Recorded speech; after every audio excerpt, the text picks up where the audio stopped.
Freedom is a gift. Living in it is a choice. Here is what Juneteenth taught me.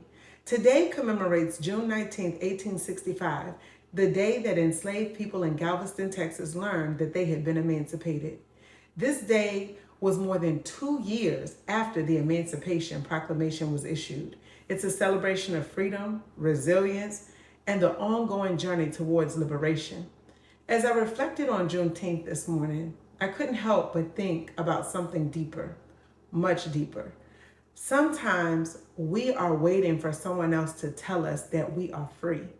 The people in Galveston had a reason not to know they were free. Information was withheld from them. But what about us today? What's keeping us from walking in true freedom and liberation? For me, the answer is often the shackles in my own mind. The truth is, not all chains are physical. Some are built from fear, limiting beliefs, other people's opinions, past disappointments, and messages that we've come to accept about who we should be instead of embracing who God created us to be. I can honestly say I have been guilty of allowing people, places, and circumstances to speak louder than my own purpose. I've allowed others' expectations to influence my decisions. I've allowed narrow thinking, sometimes my own, to keep me from moving forward as boldly as I could have been moving. So that's what struck me about freedom. Even after emancipation, there was still the work of learning how to live free. That hit me hard this morning because if I'm truly honest with myself, I don't know if I've always lived fully free. Not because freedom wasn't available to me, but because I allowed the wrong voices to have too much influence over my life and my destiny. So I'm no longer interested in living that way. I want to live free. I want to live authentically. I want to live unapologetically, much like what I wrote in the digital devotional I released in 2023. Living free is not based on who someone else says I should be. It's not based on someone else's limitations, their fears, nor their expectations. It's based on the unique purpose God has placed inside of me.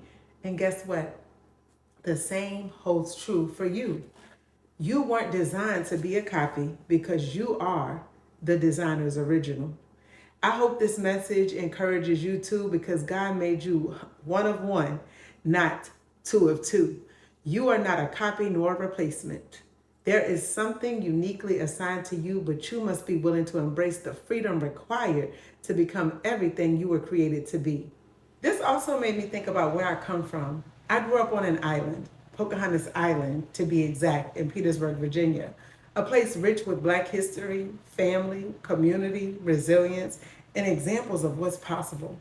I was surrounded by people who showed me that while the road may not be easy, quitting is never an option.